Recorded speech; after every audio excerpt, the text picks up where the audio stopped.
mama na mwisho wa siku mimba ikatungwa. Kwa hiyo hizi mbegu zisizo na ubora ni ile unakuta yani anapata immature sperms. Zinatoka ndio ni nyingi, lakini ziko immature hadi uwezo wa kutungisha mimba hauna. Ni kama vile tunasema labda tolee mfano wa tunda, labda umeangua embe ambalo halijakomaa. Kwa hiyo hatutegemei kwamba lile embe litakuja kuiva, kwa sababu umeliangua katika kipindi ambacho halijakomaa kuweza sasa kuendelea na ule mwendelezo wa kukomaa na mwisho wa siku likaiva. Ndio kama ilivyo kwenye mbegu za baba. Kwa kama anatoa mbegu ambazo hazina ubora, mwisho wa siku kama hazijakomaa vizuri haziwezi kutungisha mimba. Lakini pia kutoa mbegu ambazo haziwezi kutembea vizuri, immotile sperms tunaziita. Tunajua mbegu ina kichwa na mkia, lakini unakuta kichwa kina mbegu ipo haina mkia. Kwa mkia ndo unawezesha kuweza kuswim na kupenetrate, mwisho wa siku kutungisha mimba. Kwa mbegu kama iko immotile hatuwezi mwisho wa siku ile kuswim na kufanya penetration kutungisha mimba kwa mama.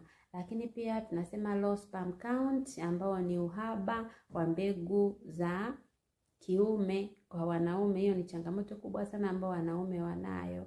Umeona, wanazalisha kiasi kidogo sana cha mbegu za kiume. Kwa mwisho wa siku zinakosa uwezo wa kuweza kutungisha yai la mama na mama kupata mimba. Lakini pia na wenyewe wanaweza kukumbwa na changamoto ya mirija kuziba. Ile mirija ambayo inaweza kusafirisha mbegu za kiume kwenda kwa mama zinaziba, kwa baba anashindwa kabisa kutungisha mimba. Lakini pia msongo mkubwa wa mawazo ina play part kote kwa mwanamke na kwa mwanaume. Binadamu yoyote yule akiwa na msongo mkubwa wa mawazo inapelekea kuweza kupata changamoto ya ugumba, japo inawezekana ni kwa muda, yes inatokea. Lakini kitu kingine ni lifestyle.